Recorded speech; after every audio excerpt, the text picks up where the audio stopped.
louange, Jésus, je veux louer ton Saint. Tu es digne de recevoir la gloire. Tu es digne d'être loué. Tu es digne de recevoir la gloire. Tu es digne d'être loué. Tu es digne de recevoir la gloire. Tu es digne d'être loué. Tu es digne de recevoir la gloire. Tu es digne d'être loué. Je veux chanter tes louanges, oh Jésus. Je veux louer ton Saint-Nom. Je veux chanter tes louanges, oh Jésus. Je veux louer ton Saint-Nom. Tu es digne de recevoir la gloire. Tu es digne d'être loué. Je suis digne. Seigneur, tu es digne, Seigneur, de recevoir la gloire, Seigneur Jésus. Oui, Seigneur, qui nous sommes, Papa éternel, pour ne pas te louer, Seigneur. Papa éternel, tu as dit que tous ceux qui respirent louent l'Éternel, Seigneur. Et en ce matin, Seigneur, nous voulons te louer, Seigneur Jésus. Nous voulons, Seigneur, Papa, te dire, Papa, que tu es, Papa, bon, Seigneur, tu es bon pour nous, Seigneur. Tu veux nous parler, Seigneur. Tu veux nous fortifier. Tu veux, Seigneur, nous parler. Tu veux nous utiliser. Qui nous sommes pour ne pas te louer, Seigneur. Papa, tu nous as donné, Seigneur éternel. Papa, tout, Seigneur éternel. Alors, Seigneur, nous voulons te louer, t'adorer, te glorifier. Parce que tu es, Seigneur éternel, le Dieu tout-puissant. Tu es le Dieu, Seigneur éternel, qui ne nous a pas oubliés, qui ne nous a pas délaissés. Seigneur, peu importe d'où nous sortons, Seigneur. Oui, Seigneur Jésus. Tu, Seigneur éternel, ne nous as pas oubliés, Seigneur Jésus. Nous n'avons pas besoin, Seigneur, d'être dans une grande famille. Seigneur éternel, tu n'as pas besoin, Seigneur éternel, pas de sortir, Seigneur éternel, de quelque part, Seigneur. De quelque part, Seigneur, toi, Seigneur, tu nous, Seigneur, utilises, Papa, peu importe qui nous sommes, Seigneur. Papa, nous sommes là ce matin, Seigneur. Tu nous as localisés. Parce que nous sommes là, Seigneur, ce matin, Seigneur, je veux dire, tu veux nous parler, Seigneur. Tu veux, Seigneur, nous fortifier. Au nom de Jésus-Christ de Nazareth, que ton nom soit glorifié, que nos vies soient fortifiées par ta parole, par cet enseignement, Seigneur, par ces mots qui sortiront de ma bouche, Seigneur. Que ta puissance, Seigneur éternel, soit manifestée dans les cœurs, Seigneur. Je prie qu'il y ait en ce lieu des cœurs, Seigneur éternel, prêts, Seigneur, à recevoir ta parole au nom puissant de Jésus-Christ de Nazareth. Tu es digne d'être loué. Amen, amen. Est-ce que le Seigneur est digne d'être loué? Amen. Comme je disais dans mes prières, qui nous sommes pour ne pas louer le Seigneur? Le Seigneur a bien dit que tous ceux qui respirent louent l'Éternel. Amen. Alors si tu respires, petit ou grand, qui tu es, tu dois louer le Seigneur. Amen. Parce qu'il a fait, il t'a donné la santé, il t'a permis d'être là. Tu n'es peut-être pas encore arrivé là où Dieu t'a appelé, ou là où tu veux être. Mais aujourd'hui, loue l'Éternel. Amen. Le matin comme le soir, à tout moment, loue l'Éternel. Amen. Parce qu'il est ton Dieu. Est-ce qu'il est ton Dieu? Amen. Loue l'Éternel. Amen. En ce matin, vous pouvez y aller, la chorale. En ce matin, je prie que le Seigneur puisse nous parler et nous fortifier encore dans notre foi. Alors nous allons continuer dans le thème de la foi. Donc, notre diacre Kevin nous a fortifié par le thème la foi, une foi conquérante. La foi conquérante. Et je crois encore le Seigneur va nous parler au travers de sa parole. Amen. Pour que notre foi soit vivifiée. La foi est un élément important, je dirais même indispensable. Amen. Le Seigneur a bien dit, Seigneur Jésus a dit, est-ce que lorsqu'il reviendra, il retrouvera de la foi? Ça veut dire que notre foi est beaucoup impactée dans ce monde. Amen. Tous les jours, notre foi est impactée. Amen. L'ennemi veut nous éteindre notre foi, parce qu'effectivement, notre foi est folle, parce que nous croyons en un Dieu qu'on n'a pas vu. Amen. Nous sommes comme des fous par rapport aux gens du monde, bien qu'ils croient, ils peuvent croire en Dieu, ils croient qu'il y a un Dieu, mais on a un Dieu sur lequel on a basé toute notre vie. On a basé toute notre vie sur Dieu. Et c'est là, en fait, que le monde ne comprend pas. Le monde utilise Dieu pour ses affaires. Mais lorsque tu as décidé de donner toute ta vie à Dieu, ça veut dire tout. Là, on devient bizarre, on devient fou. Et notre foi, par rapport à ce que ce monde dit, peut être ébranlée. Et c'est pourquoi le Seigneur nous dit, est-ce qu'il trouvera la foi? Parce que le monde ne fonctionne pas avec la foi. Amen. Le monde fonctionne avec s'il voit. Le monde fonctionne avec des choses tangibles, des choses qu'ils voient. Ils vont croire parce que ils ont vu. Amen. Alors que nous, chrétiens, nous faisons parce que nous croyons. Amen. C'est le contraire. Hein? Le monde fait parce qu'il voit. Mais nous faisons parce que nous croyons. Nous voyons déjà la chose spirituellement qui n'est pas présente et nous faisons. Amen. Et le monde ne fonctionne pas comme ça. Et le Seigneur, il veut vraiment que nous ayons la foi. Et comme effectivement je méditais, notre foi chrétienne, c'est vraiment un composant important, indispensable pour notre vie chrétienne. Si on est des fils de Dieu bien accomplis, nous sommes fondés dans le Seigneur. La foi, c'est une colonne, c'est une fondation. Et si cette fondation-là tombe, tout s'écoule. Amen. Tout s'écoule. Et effectivement aussi, si nous n'avons pas l'amour aussi, tout s'écoule aussi. Aujourd'hui, c'est la foi, nous parlons de la foi, une foi conquérante. Donc, là où le Seigneur m'a amené, c'est par rapport au fait que cette relation de fils et de père, et c'est vrai que j'y réfléchissais, je disais, je crois qu'il n'y a pas pire chose que lorsqu'un fils, dans une relation entre père et fils, que le fils n'a pas confiance en son père. C'est dur. Il ne dit pas hein, qu'il parle du... C'est vrai que la relation fils et père, c'est quelque chose de particulier. Et lorsque le fils n'a pas confiance en son père, il ne prend pas plaisir, forcément. Et c'est vrai que ça me fait penser un peu à moi et mon père. Dans ma vie, des fois, mon père, je peux croire quelque chose, je peux avoir un autre point de vue. Ou sinon, mon père me dit quelque chose et je mets en doute cette chose-là. Et je peux voir que ça peut... C'est embêtant. C'est embêtant quand un fils n'a pas confiance. Alors, c'est pas la confiance là, mais lorsque le fils met en doute ce que le père dit, ça fait pas plaisir. Et c'est la même chose qu'on regarde entre Dieu et nous. Lorsqu'un fils met en doute ce que son père dit, son père qui maîtrise toute sa vie, ça fait pas plaisir. Et il faut que nous puissions faire confiance à Dieu. Lorsque nous sommes des hommes, des femmes de foi, nous devons faire confiance à Dieu. Ça veut dire que ta vie repose sur Dieu. Fais-moi confiance. Le Seigneur te dit, fais-moi confiance. Et nous allons voir en fait comment, au travers d'un personnage dans la Bible, c'est un homme qui a été vraiment conquérant, mais il n'a pas été conquérant par lui-même. C'est Dieu qui l'a aidé. Amen. Il a fait confiance à Dieu.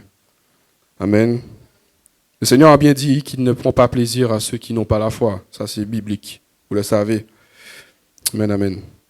Donc, je vais parler ce matin de Gédéon. Donc, pour ceux qui connaissent Gédéon dans la Bible. Donc, j'ai pas honte de dire que Gédéon, je l'ai connu très tard.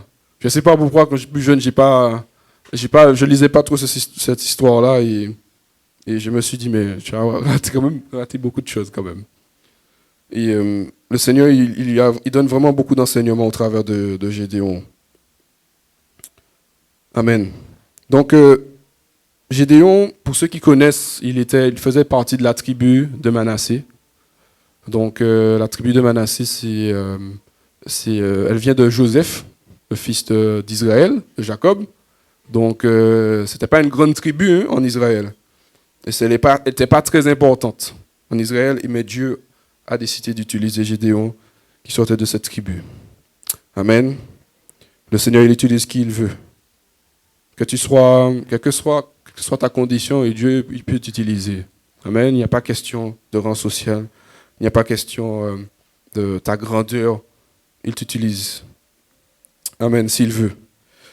Et c'est vrai que Gédéon ne va pas comprendre pourquoi c'est lui que Dieu veut utiliser. Il ne va pas comprendre. Il va même s'en prendre à Dieu. Il va douter de Dieu. Et on va le lire. On va le lire dans Juge 6.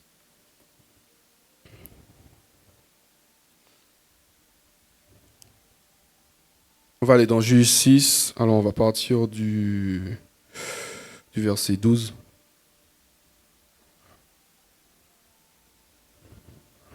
Alors, il reçoit cet ange. Donc, l'ange de l'Éternel lui apparut et lui dit, « L'Éternel est avec toi, vaillant héros. »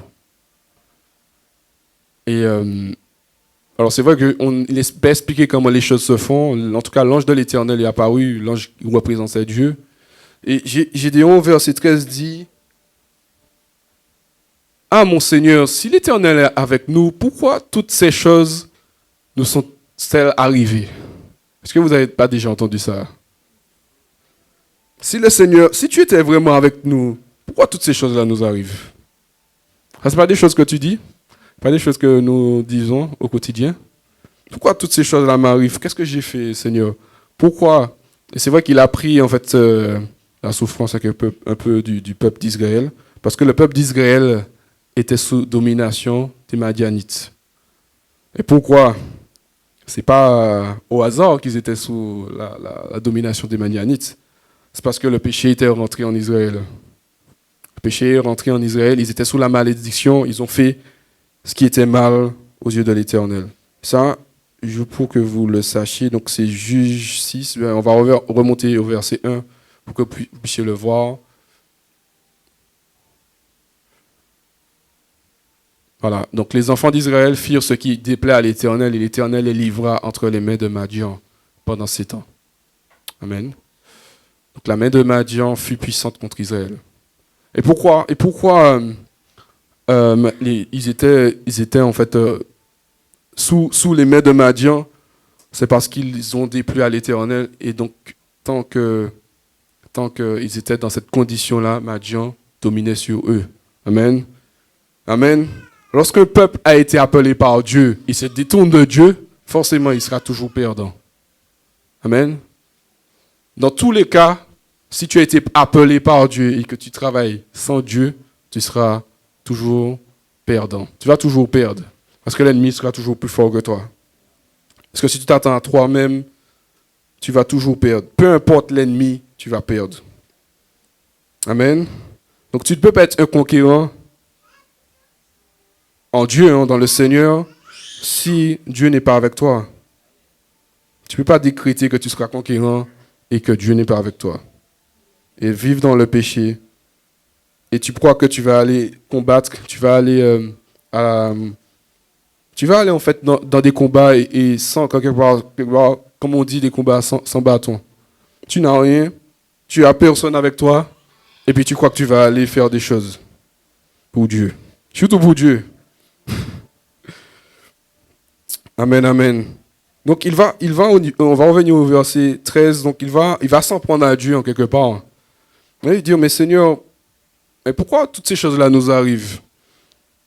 Et où, alors on va continuer le verset dans le verset 13. Pourquoi toutes ces choses sont-elles arrivées? Et où sont tous ces prodiges que nos pères nous racontent?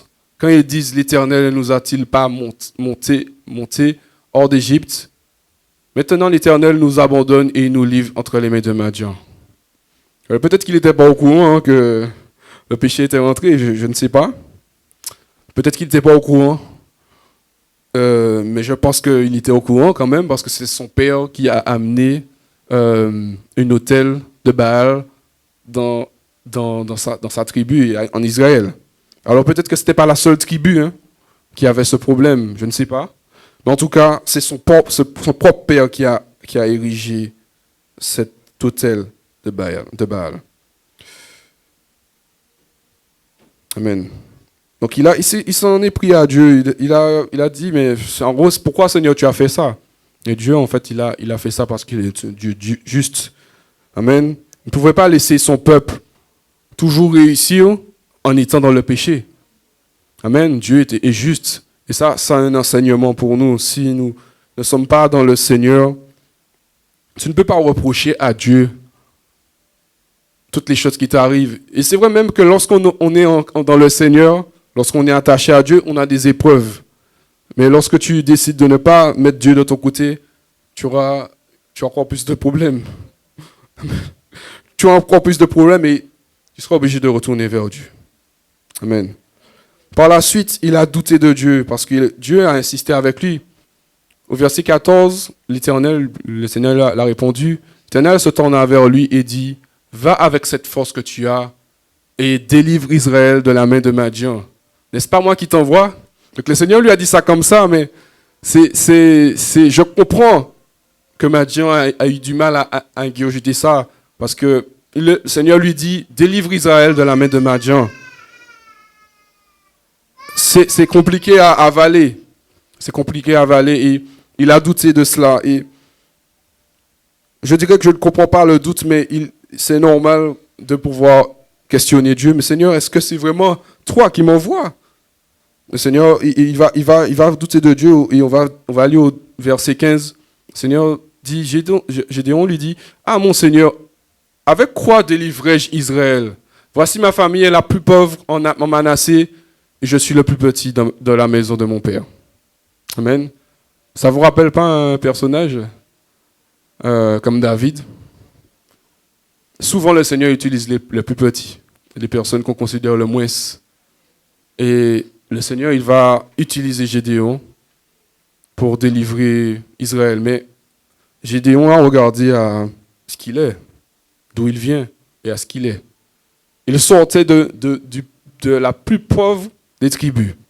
Et dans sa famille même, il était le plus petit. Il avait peut-être des grands frères, je ne sais plus. Mais en tout cas, pourquoi Dieu viendrait l'utiliser lui, quoi? Donc il a continué. Et le Seigneur l'a répondu aussi à cela au verset 16. L'Éternel lui dit, « Mais je serai avec toi et tu battras Madian comme un seul homme. » Amen. Mais lorsque vous regardez, le Seigneur répond, il lui dit le résultat, mais il ne lui dit jamais en fait comment il va le faire. C'est toujours ça en fait qui est compliqué avec Dieu. Dieu te dit le résultat. Il te dit, je vais faire ça, mais il ne te dit pas comment il va faire. C'est compliqué, hein? Mais c'est comme ça que Dieu fonctionne. Souvent, il te donne des visions, il te donne le résultat, mais le chemin. Mais s'il te donne le chemin, peut-être que tu auras peur, c'est ça aussi. S'il ne le fait pas, c'est parce qu'il y a une raison. Amen. Parfois, les choses sont tellement élevées qu'il préfère ne pas te dire. Il préfère te dire le résultat et fais-moi confiance, tout simplement. Fais-moi confiance. Amen. Donc au verset 17, Gédéon répond et dit, « Si j'ai trouvé grâce à tes yeux, donne-moi un signe pour montrer que c'est toi qui me parles. » Dieu l'avait déjà parlé quand même, maintenant j'ai venu lui parler. Il y avait déjà des choses, mais il voulait vraiment être sûr que c'est Dieu qui lui parle. Et au verset 18, il dit, « Ne t'éloigne point d'ici jusqu'à ce que je revienne auprès de toi, que je t'apporte mon offrande et que je la dépose devant toi. » L'Éternel dit, je resterai jusqu'à ce que tu reviennes. Et Gédéon, donc il a fait un sacrifice, Gédéon prépara un chevreau et fit avec un épha de farine des pains sans levain. il mit la chair dans un panier et le jus dans un pot et lui apporta sous le thérémètre et les présenta. L'ange de Dieu lui dit, prends la chair et les pains sans levain, pose-les sur ce rocher et répands le jus. Et il fit ainsi. L'ange de l'Éternel avança à l'extrémité du bâton qu'il avait à la main et toucha la chair et les pains sans levain. Alors il s'éleva du rocher un feu qui consuma la chair et les pains sans levain. Et l'ange de l'Éternel disparut à ses yeux. Amen. Gédéon, voyant que c'était l'ange de l'Éternel, dit « Malheur à moi, Seigneur l'Éternel, car j'ai vu l'ange de l'Éternel face à face. » L'Éternel lui dit « Sois en paix, ne crains point, et tu ne mourras pas. » Amen. Amen, amen. Encore une preuve que c'est Dieu qui lui a parlé. Donc il a vraiment éprouvé Dieu. Hein. Il n'a pas juste écouté Dieu. Il n'a pas été dans la dimension de Marie qui a cru tout de suite que ce que Dieu allait faire. Oui, il a vraiment éprouvé Dieu. Mais ce n'est pas forcément une mauvaise chose d'éprouver Dieu. Amen. On veut vraiment savoir hein, si c'est vraiment Dieu qui nous a parlé. Parce que nous savons aussi que l'ennemi aussi peut nous parler. L'ennemi aussi peut vouloir te dire, je vais t'utiliser. Voilà, tu peux entendre des choses que l'ennemi va te dire qui vont gonfler ton orgueil et qui vont t'amener en fait à croire que tu es quelqu'un, alors que tu n'es personne, alors que c'est même pas Dieu qui t'a appelé. Et ça, c'est une mauvaise chose. C'est quelque chose que nous devrons vraiment faire attention parce que si Dieu ne t'a pas appelé à faire quelque chose, tu vas devenir un danger. Amen. Il a en fait, au verset 39, hein, plus tard, hein, il a encore demandé au Seigneur. Il a encore demandé au Seigneur s'il voulait l'utiliser encore. Au verset 39, voilà. Gédéon lui dit à Dieu, que ta colère ne s'enflamme point contre moi et je ne parlerai plus que cette fois. Je voudrais seulement faire encore une épreuve avec la 3 ans. En fait, il a voulu encore que le Seigneur lui prouve que c'est lui qui lui envoie. Qu'il envoie, pas qu'il lui envoie. Excusez-moi pour le français. Qu'il envoie. Donc il s'est vraiment assuré que c'est Dieu qui lui a parlé. Et lorsque Dieu te parle, lorsque le Seigneur est avec toi, qu'est-ce qui peut t'arrêter? Lorsque Dieu t'a parlé, qu'est-ce qui peut t'arrêter? Lorsque tu es convaincu dans ton cœur que c'est Dieu qui t'a parlé, qui est avec toi, qui pourra t'arrêter, mon frère, ma soeur? C'est pourquoi en fait nous devons chercher Dieu. C'est pourquoi on doit passer du temps à le chercher, à l'entendre. Et là, c'est vrai que c'est Dieu qui est venu le chercher, Gédéon. Mais c'est pas parce que Dieu est venu voir Gédéon que toi, tu ne peux pas aller voir Dieu aussi. Amen. Le Seigneur nous a dit, approchez-vous de moi et je m'approcherai de vous. Amen. Dieu voulait faire quelque chose de spécial, mais le Seigneur aujourd'hui nous a donné accès à lui et nous pouvons aller le chercher. Et je crois que lorsqu'on le cherche, quelquefois Dieu va venir aussi à nous aussi plusieurs fois. Je le crois. C'est sûr. Mais si c'est toi, tu ne fais pas ton cœur ne cherche pas Dieu. Si tu ne cherches pas Dieu, il ne pourra pas te révéler des choses. Il ne pourra pas en fait te servir de toi. Amen. Amen. Nous devons chercher Dieu. Donc, effectivement, il a vraiment compris que Dieu voulait l'utiliser. Au verset 24, il dit, dans la version de la parole du semeur, il dit, Gédéon construisit à cet endroit un autel à l'Éternel, et il appela l'Éternel assure la paix. Cet autel existe encore aujourd'hui à Ophrah, un village du groupe familial d'Abiezer. Donc vraiment, le Seigneur lui a donné la paix par rapport à cela. Le Seigneur lui a donné la paix.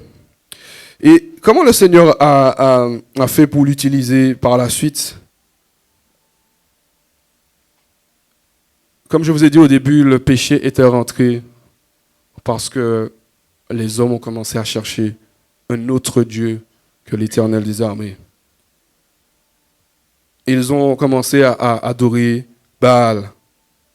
Et ça n'a pas plu à Dieu forcément.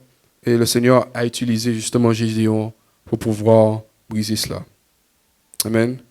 Donc, vraiment, Gédéon a été obéissant après tout ce qu'il a pu entendre. Qu'est-ce qu'il a pu entendre de Dieu?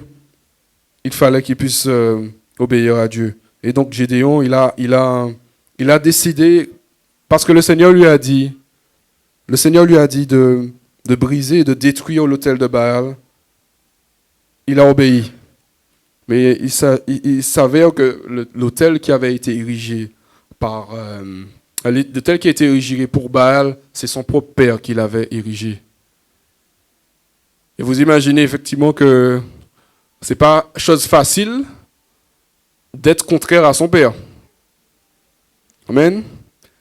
Comme je disais, Dieu il veut qu'on lui fasse confiance, mais lorsque votre père n'est pas sur une bonne voie, lorsque votre père... il n'y a pas question de sentiment lorsque Dieu vous a parlé. Et c'est ça qui est le plus dur. Lorsque Dieu a parlé, vraiment parlé, Dieu est avec vous, alors il ne faut pas avoir peur de prendre des décisions contre le péché. Même mon frère, ma soeur. Donc, peut-être que le Seigneur t'appelle aussi à ça. Si le Seigneur est avec toi dans cette mission, il y a peut-être des choses que Dieu veut que tu fasses pour ta famille. Amen. Il y a même des choses que tu trouves qui sont trop difficiles, mais si le Seigneur, l'Éternel t'envoie, l'Éternel des armées t'envoie pour détruire tes autels de famille, il faut le faire. Amen. Si tu as ça dans ton cœur, mais si ce n'est pas juste pour le faire parce que tu veux en fait te montrer. Non, si vraiment Dieu t'a appelé, il a mis ça dans ton cœur, mais tu as vraiment montré cela, il faut le faire. Amen. Gédéon l'a fait. Alors, juste vous savoir effectivement quel verset je n'avais pas noté. Alors, au verset 25.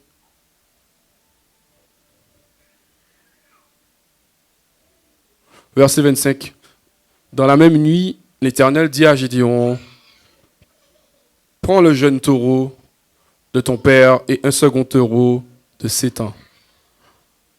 Renverse l'autel de Baal qui est à ton père et abat le pieu sacré qui est au-dessus. Tu bâtiras ensuite et tu disposeras sur le haut de ce rocher un autel à l'Éternel ton Dieu.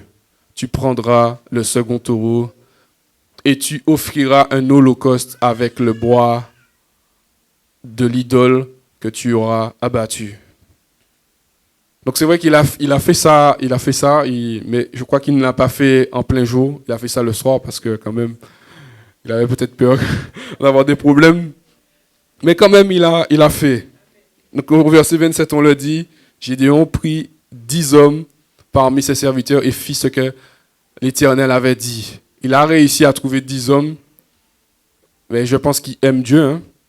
Et fit ce que l'Éternel avait dit, mais comme il craignait la maison de son père et les gens de la ville, il l'exécuta de nuit et non de jour. Je peux le comprendre, mais en tout cas, il a fait ce que Dieu lui a demandé de faire. Il a fait. Amen, amen. Et comme je disais tout à l'heure, c'est chaud hein, quand même. C'est ton père qui a fait ça, mais tu as détruit. Et on pourrait croire en fait que le père se serait énervé par rapport à son fils. Tout le monde pourrait croire ça. Mais il se trouve que le père n'a rien dit. Le père n'a rien dit. Quand Dieu est avec toi, Dieu dispose les cœurs. Peut-être que le père aussi aurait pu s'énerver, mais ça aurait été contrôlé par Dieu. Il n'aurait pu rien faire parce que Gédéon était en mission. Amen. Et du coup, même le père a dit que Baal puisse se sauver, puisse se sauver lui-même, qu'il puisse se défendre lui-même. Le père même qui a érigé cela, finalement, il ne s'est même pas battu pour que Baal puisse rester. Alors, on va aller rapidement parce que c'est pas ce que je voulais parler, mais pour clarifier cela, donc dit. Alors, en fait, les gens du peuple ont n'ont pas compris en fait ce qui s'est passé. Ils ont forcément été voir le Père.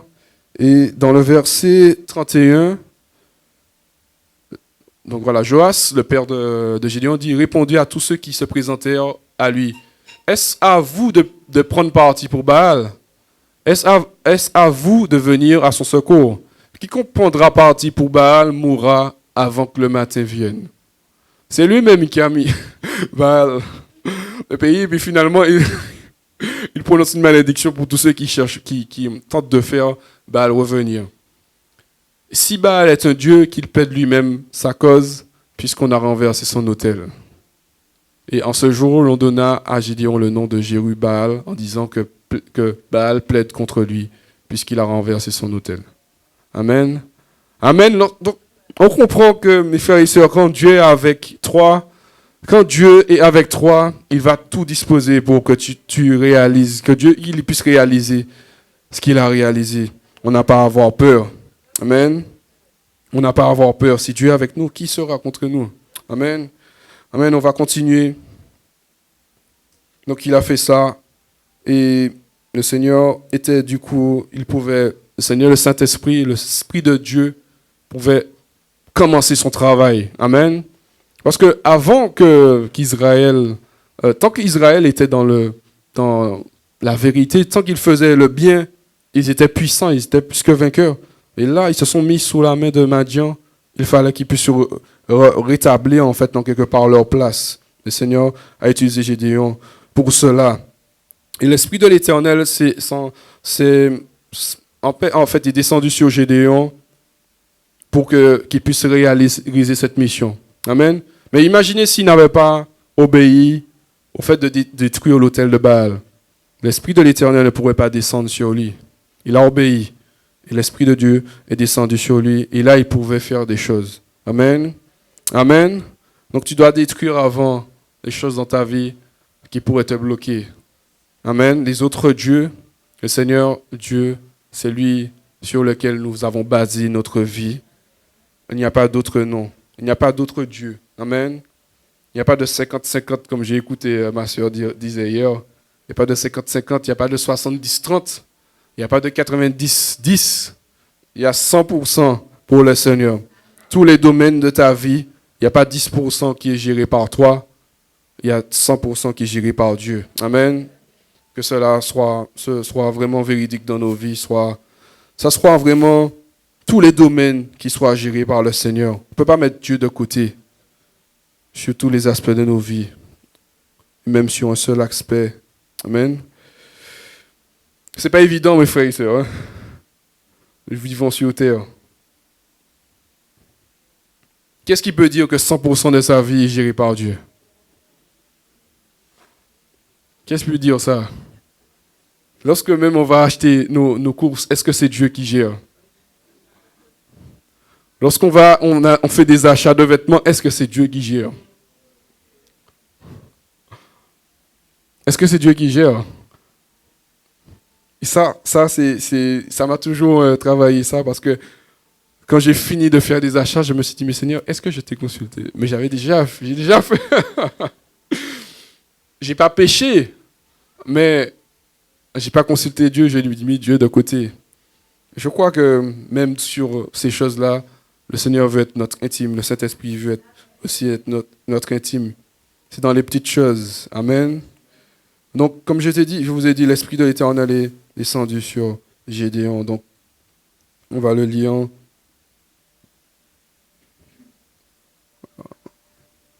Donc, c'est au verset 34, toujours du chapitre 6. L'Esprit de l'Éternel s'empara de Gédéon. Donc, ça, c'est la version du Semeur. Alors, Gédéon fut revêtu de l'Esprit de l'Éternel. Donc, il a reçu le manteau, l'onction. Amen. Il sonna de la trompette et Abiézer fut convoqué pour marcher à sa suite. Et quand il dit Abiézer, dans la version du Semeur, il dit « Alors les hommes de la famille d'Abiézer se rassemblèrent pour le suivre. » Amen. Donc vous comprenez que lorsque l'Esprit de Dieu descend sur un homme, il attire des hommes. Amen. L'onction attire. Amen. Vous le savez. Et c'est vrai que quand j'ai lu ce qui est au verset 35, j'ai compris que Gédéon, par la suite, quand l'Esprit de l'Éternel est descendu sur lui, il a sonné de la trompette et il a attiré du monde. Par la suite, il a décidé en fait d'envoyer des messagers dans le territoire de Manassé. Donc il a décidé aussi de rassembler d'autres peuples, d'autres tribus. Donc au verset 35, il dit, il envoya des messagers dans tout Manassé qui fut aussi convoqué pour marcher à sa suite. Il envoya des messagers dans Azer, dans Zabulon et dans Nephtali qui montèrent à leur rencontre. Amen. C'est d'autres tribus d'Israël, pour ceux qui ne savent pas. Amen. Donc il a rassemblé ces peuples-là. Est-ce que moi j'ai pas compris? J'ai dit, Seigneur, mais tu as laissé Gédéon faire cela. Tu as laissé Gédéon attirer du monde pour qu'au final tu lui dises qu'il y a trop de personnes. Parce que ces hommes en fait qu'il a appelés, c'est pour accomplir justement ce que Dieu a demandé en fait au début, c'est donc quelque part de gagner en fait la victoire contre Madian. Donc il a rassemblé les peuples. Donc je peux juste pour vous rappeler ce que Dieu avait dit à Gédéon au début. Voilà, donc le Seigneur il dit qu'il allait délivrer Israël. Donc il a dit au verset 14 de Juge 6, va avec cette force que tu as et délivre Israël des Madianites. Il a dit, je serai avec toi et c'est pourquoi tu battras les Madianites tous ensemble. Donc Dieu avait parlé en fait excusez-moi, hein. Dieu avait parlé à Gédéon. Il a rassemblé en fait toutes ces personnes et Dieu lui dit effectivement le peuple est trop nombreux. Donc Dieu l'a laissé appeler tous ces peuples pour lui dire ton armée finalement elle est trop nombreuse. Amen. Et pourquoi ça? On va le lire dans Gédéon 7 verset 2.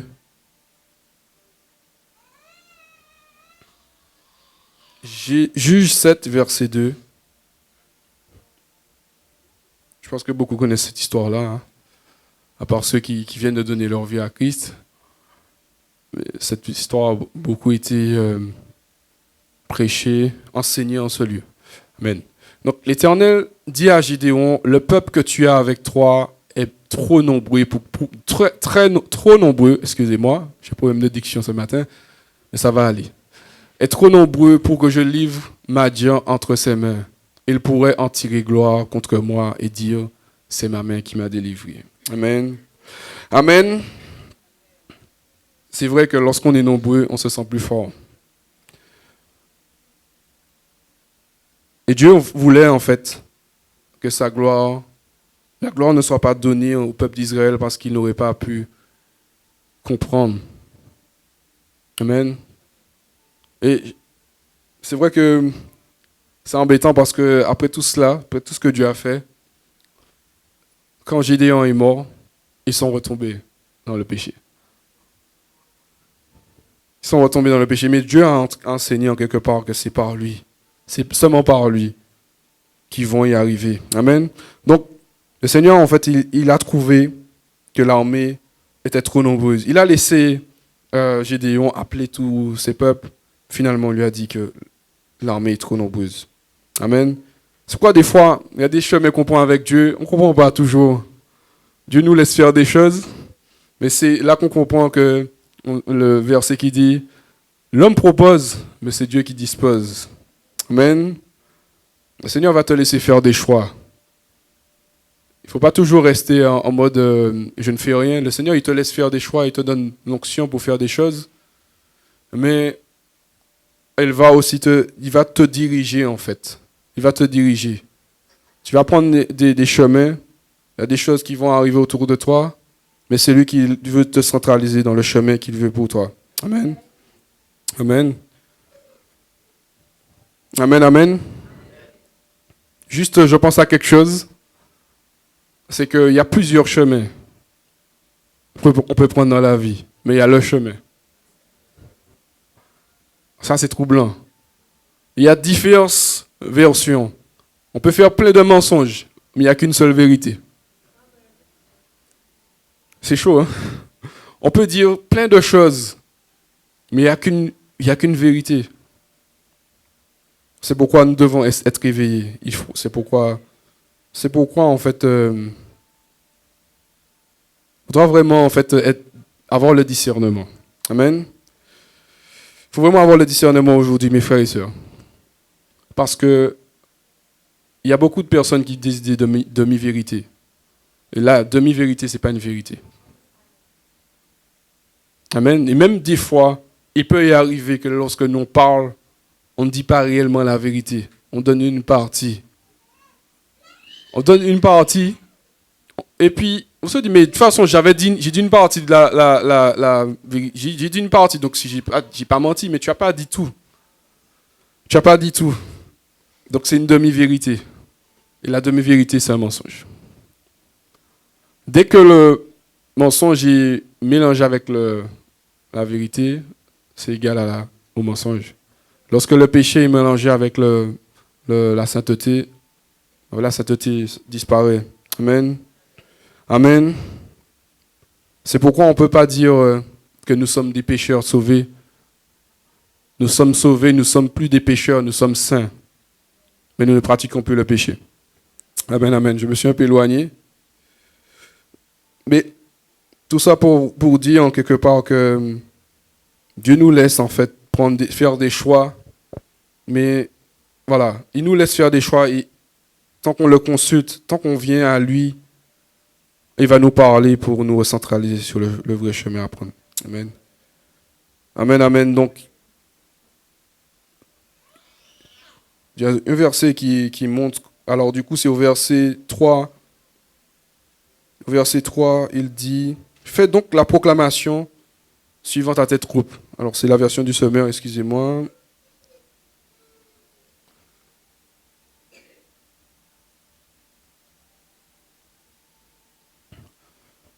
Juge 7, verset 3. Donc, faites donc la proclamation suivante à tête groupe. Qui d'entre vous a peur au point de trembler qu'il s'éloigne du mont Galaad et rentre chez lui? Alors 20 000 hommes de son armée s'en allèrent et il en restèrent 10 000. Donc de base, ils étaient, pour ceux qui sont forts en maths, quand même. Combien? Ils étaient combien en tout? Il faut que vous puissiez participer aussi. Mes frères et sœurs, 22 000 plus 10 000, quand même. Quand même. Donc ils étaient 32 000. Et carrément, deux tiers de l'armée s'en allèrent parce qu'ils avaient peur. Donc il en restait 10 000. Mais par la suite, le Seigneur lui fait comprendre en fait qu'il y en a encore trop. Donc on le voit au verset 4. Mais l'Éternel dit à Gédéon, les troupes sont encore trop nombreuses. Fais-les descendre au bord du torrent. Et là, je les trierai pour toi. Ceux que je désignerai pour t'accompagner iront avec toi. Mais ceux que je te dirai qui ne doivent pas t'accompagner n'iront pas avec toi. Gédéon fit descendre ses hommes au bord du torrent et l'Éternel lui dit, tu mettras d'un côté tous ceux qui lapent l'eau avec la langue comme les chiens, et de l'autre côté ceux qui s'agenouillent pour boire. Amen. Donc le Seigneur en fait, il a choisi les personnes qui considéraient vraiment pas leur vie. Les personnes qui faisaient quelque part, le Seigneur nous dit qui faisaient comme des chiens. Pour qu'on voit que c'est la gloire de Dieu qui se manifeste. Amen. Il a choisi ceux qui ne faisaient pas cas de leur vie. Amen. Imaginez, des personnes qui s'agenouillent pour boire, c'est tout à fait normal. Aujourd'hui, nous Martiniquais, quel Martiniquais qui va laper l'eau comme le chien? Qui va faire ça aujourd'hui? Quel Antillais, ou peu importe.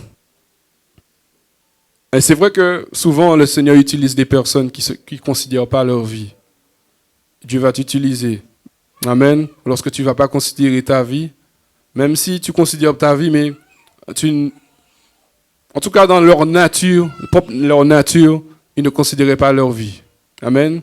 Ils ont fait comme les chiens et c'était au nombre de 300. Et c'est ces 300-là que Dieu a choisi pour le combat. Amen. Amen. Des fois, il y a des situations dans ta vie. Le Seigneur veut que sa gloire se manifeste. Mais quand les choses sont trop évidentes, on ne va pas voir que c'est Dieu qui a agi. Amen. Quand les choses sont toutes tracées, quand les choses sont trop faciles, on ne va pas voir que c'est Dieu. On va dire que c'est Dieu, mais c'est vrai que ça ne sera pas un réel témoignage. Tu comprends, mon frère, ma soeur? Donc Dieu va permettre qu'il y ait toutes les choses, les conditions. Il va enlever en fait pas mal de choses pour qu'on puisse voir, Seigneur, c'est toi qui as fait. Pour que sa gloire se manifeste. Parce que là, effectivement, il est passé de 32 000 à 300. C'est 32 000 à 100. Ça veut dire qu'il était à 100% et là, il passe à 0,1%. Si je ne me trompe pas. Ou 1%. Non. En tout cas, c'était négligeable par rapport au peuple qu'il avait, à l'armée qu'il avait. C'était négligeable. Et le Seigneur lui a montré qu'il a réussi. Mais là, le Seigneur lui a dit, mais là, tu vas me faire confiance. Là, tu vas me faire confiance. Parce que tu passes de 32 000 à 300, là, il faut faire confiance à Dieu. Là, il n'y a pas d'autre choix. Il n'y a pas d'autre choix. C'est sûr. Et Dieu, en fait, a vu que Gédéon pouvait lui faire confiance. Il a accepté de faire ce que Dieu lui a dit de faire. Le Seigneur a réalisé ce tri. Mais Gédéon a eu quand même peur. On va essayer d'aller vite parce qu'il est déjà 9h27. Excusez-moi. On va aller vite. Pour ceux qui veulent connaître le reste, vous allez à la parole.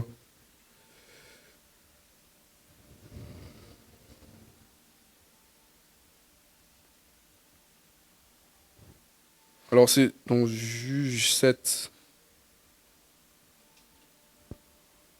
Lorsque le tri s'est réalisé la même nuit, l'Éternel dit à Gédéon, donc au verset 9, je vais lire la version du semeur. Cette nuit-là, l'Éternel dit à Gédéon, va, descends attaquer le camp madianite. Là, le Seigneur était... Toutes les conditions étaient réunies pour que Gédéon puisse y aller. Mais il a vu que Gédéon avait peur un peu. Donc il dit, va descendre attaquer le camp madianite, car je le livre en ton pouvoir. Cependant, si tu as peur d'y aller, vas-y d'abord avec ton serviteur Pourra. Écoute ce qu'ils disent, et cela t'encouragera, tu descendras ensuite attaquer le camp. Donc le Seigneur lui a donné deux possibilités. Il pouvait y aller directement, hein. Mais le Seigneur lui a dit, si tu as peur, je pense qu'il a vu qu'il avait peur, va avec le serviteur Pourra et écoute ce qu'ils disent et cela t'encouragera. Tu descendras ensuite attaquer le camp. Alors Gédéon descendit donc avec son serviteur Pourra, donc il avait vraiment peur, jusqu'aux avant-postes du camp. Donc ils ont été vraiment près du camp des Madianites. Amen. Et voilà, donc ils se sont approchés. En fait, un homme, pour aller plus vite, un homme en fait a rêvé du camp des Madianites, a rêvé de ce qui allait arriver en quelque part, de ce que en fait le Madianite se ferait écraser. Et en plus de cela, ils ont eu l'interprétation de ce rêve. L'interprétation de ce rêve, c'est au verset 14. Donc, il dit, son camarade répondit, cela ne représente rien d'autre que l'épée de Gédéon, fils de Joas. Donc en fait, cette personne a rêvé, et le camarade de cette personne a donné l'interprétation. Donc là, Gédéon a eu vraiment tout ce qu'il fallait pour pouvoir aller démonter Madian. Amen. Donc le Seigneur, il est vraiment, quand on dit le Seigneur est avec nous, le Seigneur est avec nous, il est vraiment avec nous. Amen. Il était avec Gédéon. Et à partir de cela, Gédéon, en fait, a sauté le pas. Il a été, en fait, dans le camp des Madianites. Le Seigneur a donné la victoire. L'Éternel des armées a donné la victoire aux Madianites, à Gédéon et au peuple d'Israël. Amen. Et c'est vrai que par la suite, donc c'est vrai qu'il avait reçu l'onction de Dieu. Et Gédéon, en fait, il a eu l'idée de diviser les 300 en 3 troupes de 100. Et voilà, ils se sont laissés guider par Gédéon, ces troupes. Le Seigneur était avec eux. Ils ont remporté la victoire. Et par la suite, quand j'ai lu, les troupes qui avaient été mises quelque part de côté n'ont pas été contents parce qu'ils n'ont pas pu participer. Mais c'est Dieu qui avait décidé cela. Et Dieu, en fait, a aidé. Dieu a été, en fait, derrière sa parole. Et le Seigneur s'est manifesté et le peuple d'Israël a gagné. Amen. Amen. Tout ça pour dire que Dieu nous donne des missions, des fois qui nous paraissent très élevées, mais il est derrière ses paroles. Le Seigneur est derrière ses paroles.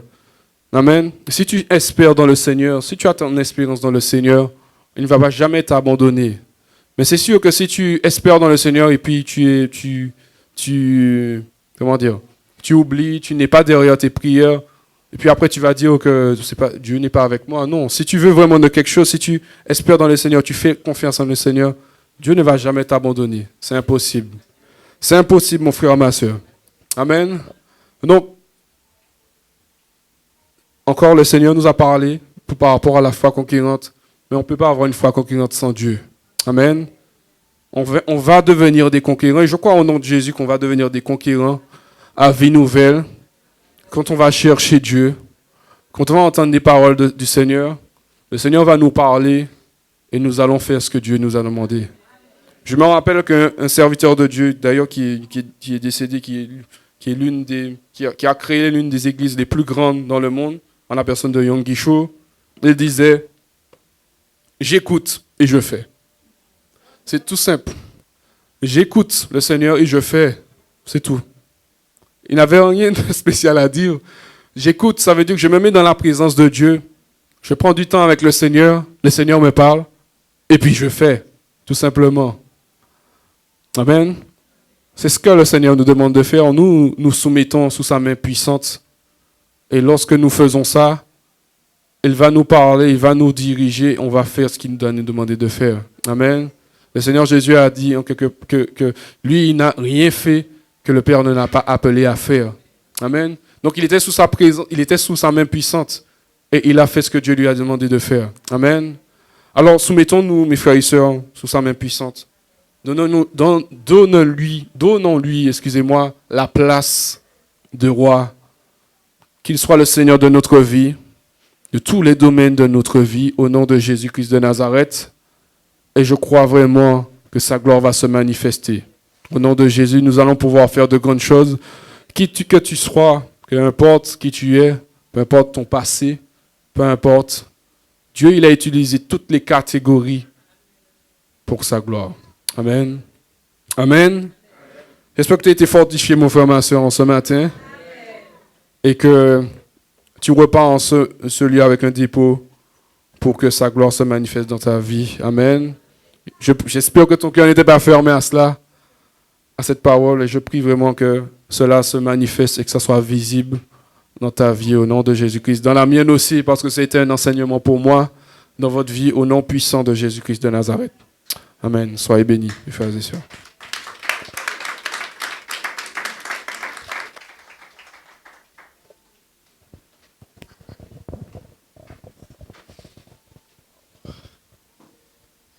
Bonjour mes frères et sœurs, soyez bénis.